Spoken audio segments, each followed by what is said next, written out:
ஊழியர்கள் உள்ளிருப்பு போராட்டம் நடத்தி வருகின்றனர். 3 ஊழியர்களை பணியிடை நீக்கம் செய்த ஆலை நிர்வாகத்தை கண்டித்து சக ஊழியர்கள் போராட்டத்தில் ஈடுபட்டுள்ளனர்.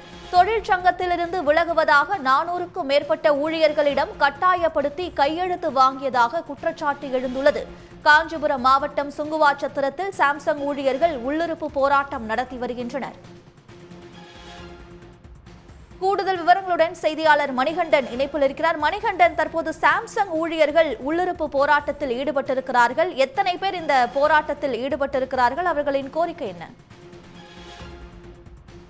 கண்டிப்பாக காஞ்சிபுரம் மாவட்டம் சுங்குவாசத்திரம் பகுதியில் செயல்பட்டு வரக்கூடிய சாம்சங் தொழிற்சாலையில் கடந்த 1500க்கும் மேற்பட்ட தொழிலாளி ஊழியர்கள் பணியாற்றி வராங்க.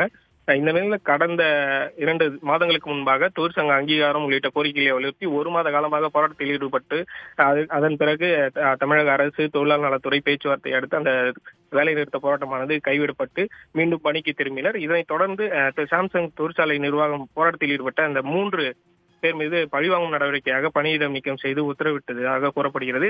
இதனை கண்டிக்கும் வகையில் அந்த 400க்கும் மேற்பட்ட தொழிலாளர்கள் தொழிற்சாலை வாயில் முன்பு அமர்ந்து அந்த உள்ளிருப்பு போராட்டத்தில் ஈடுபட்டு வருகின்றனர்.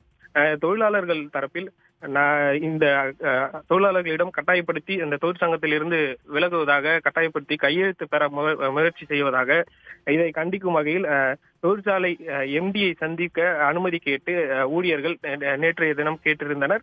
இதற்கு நிர்வாகம் தரப்பில் அனுமதி மறுக்கப்பட்ட நிலையில் கடந்த நேற்று 1 மணி நேரம் அந்த பணி புறக்கணிப்பு செய்திருந்தனர். இதன் காரணமாகவே அந்த 3 பேர் மீது பழிவாங்கும் நடவடிக்கையாக இந்த பணியிட நீக்கம் செய்து நிர்வாகம் சார்பில் தெரிவிக்கப்பட்டிருக்கிறது.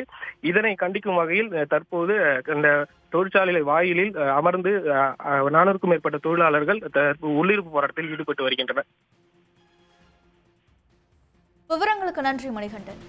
உடனுக்குடன் செய்திகளை தெரிந்து கொள்ள சன் நியூஸ் பெல் ஐகானை கிளிக் பண்ணுங்க.